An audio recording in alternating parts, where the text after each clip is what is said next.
সেটা কিন্তু আমরা জানি না।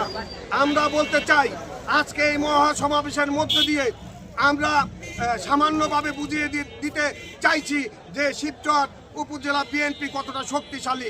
আপনারা যদি আমাদের এই প্রিয় নেতা জননেতা জনাব কামাল জামান নুরুদ্দিন মোল্লাকে এই নমিনেশন ফেরত না দেন, আমরা এর চেয়ে বড় ধরনের কর্মসূচি আমরা দিতে বাধ্য থাকবো।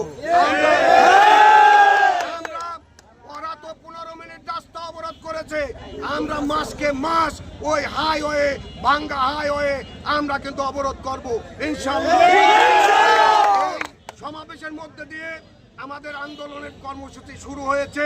এই আন্দোলন জননেতা জনাব কামাল জামান নুরুদ্দিন মোল্লাকে নমিনেশন স্থগিতাদেশ প্রত্যাহার না করলে এই আন্দোলন চরমভাবে এই আন্দোলন বাস্তবায়ন করা হবে শিবচরের মাঠে।